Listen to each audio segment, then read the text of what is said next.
Hey, this video is in response to the Good Hair review, the Good Hair movie with Chris Rock. Okay, yeah, I think that the movie was pretty whack. I didn't really like it. I kind of wish I'd waited until it came out on video or DVD to see. But I can't say that I agree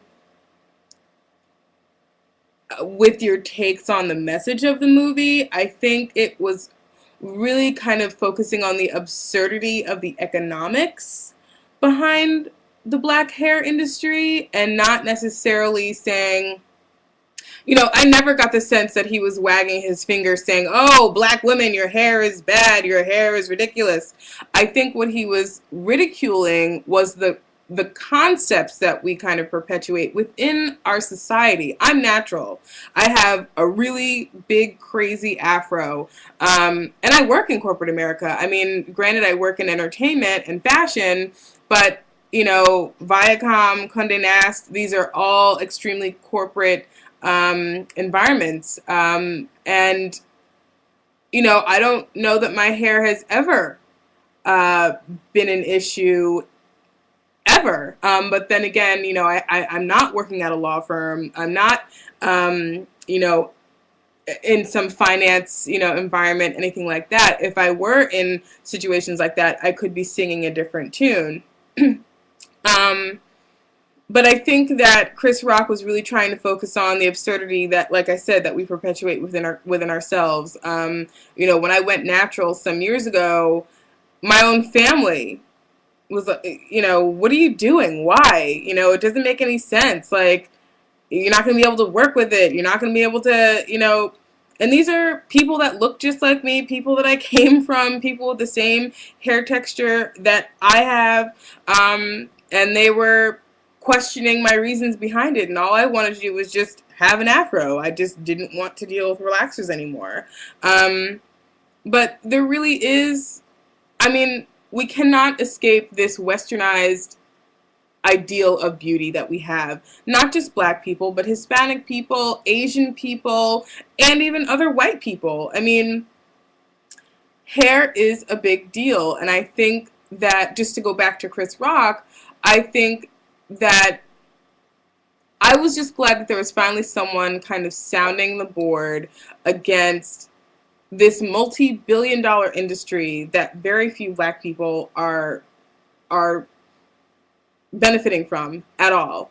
No disrespect to any other culture. I think that the pie is big enough for everyone to have some, but just once I want to walk into a beauty supply store that's selling mostly African American supplies in places like Harlem and places like Brooklyn and places like Newark, New Jersey. I'm a Jersey girl. And I want to see someone behind the counter that looks like me, that owns the place, not somebody that clearly does not look like me, does not come from my background, wasn't braiding a little girl's hair, in the back. There's none of that. It's all people with very silky, shiny, moving in the wind hair, selling me things with my face on them. I don't really feel comfortable with that, and truthfully, that's part of the reason why I went natural. But yeah, Chris Rock, his movie is pretty whack, but I think that your synopsis was a little bit harsh. I don't think those were his messages at all.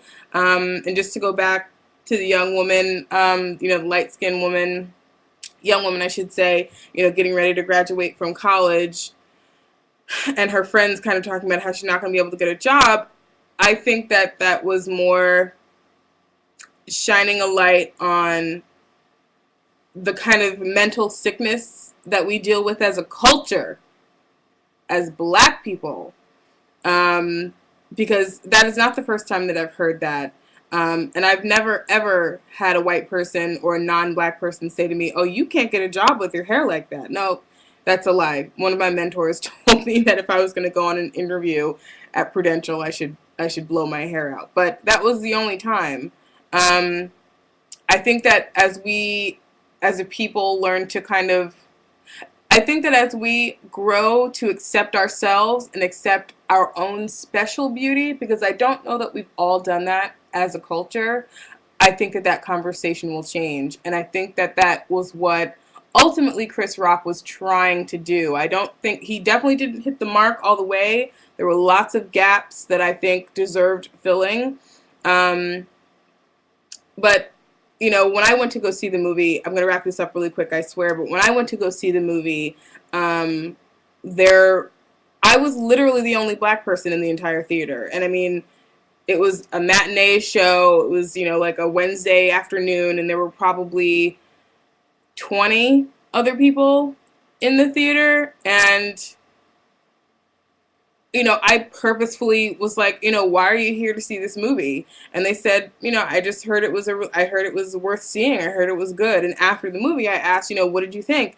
And everyone in the room who happened to be white, um, they were flabbergasted. They had no idea that this was kind of the struggle that we as a culture deal with. You know, they didn't realize that hair was such a big deal.